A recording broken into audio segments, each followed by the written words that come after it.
But before we get into that, I want to begin by looking back to the Pacific Campaign of World War II and the story of one William D. Hawkins, a U.S. Marine who lost his life there. Like many of the people who fought valiantly during that campaign, Hawkins' story is one of surprises and contradictions. You see, as a youth, he nearly lost the muscles in his limbs after he suffered a serious burn and was not able to straighten his arm and leg.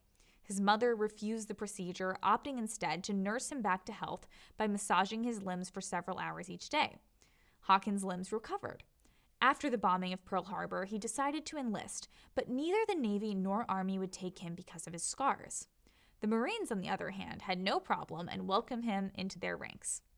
After a series of actions in the Pacific, Hawkins, who came to be known as Hawk, was promoted several times, eventually attaining the rank of first lieutenant in charge of the Scout and Sniper platoon. Marines are famed for being the first American fighters to appear in a battle. They are the vanguard for the rest of the military and are feared as ferocious and resourceful warriors.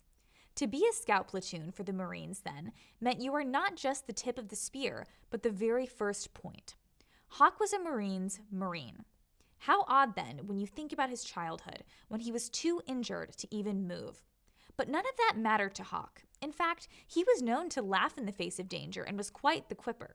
After successfully taking his squad to clear multiple machine gun nests from a landing pier, Hawk took his platoon onto the shore. He climbed the seawall, jumped on top of it, and began shooting at the Japanese. When he was called out for being reckless, he simply replied, "Aw, they can't hit me." The following day, he stood atop an Amtrak vehicle, shooting at the enemy while bullets whizzed right by his head. Alone, he managed to charge 8 Japanese pillboxes, taking out the soldiers inside by either shooting them at point-blank range or tossing grenades. At one point, he was shot in the shoulder and was ordered to retreat. But Hawk refused, saying, "I'm not doing it, sir. I came here to kill, not going to go home." By the 8th pillbox, however, Hawk was finally taken out, leaving behind a stunning legacy of courage and bravery befitting an American warfighter. He was the sickly boy who would go on to become the man who wouldn't quit. That's the funny thing about true heroes. They don't really conform to the stereotypical image we have from reading about Achilles or Batman. True heroes don't conform to our expectations. They may be skinny and unassuming or quiet and bookish. In times of peace, one could be standing right next to you and you never even know it.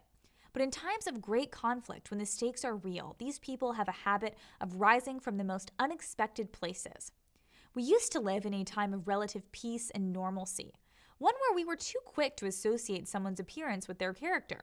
For example, if you saw someone dressed in biker leather, you would assume that person was tough and individualistic. It cost most people very little to take a stand, especially when America was a much more Christian nation a few decades ago.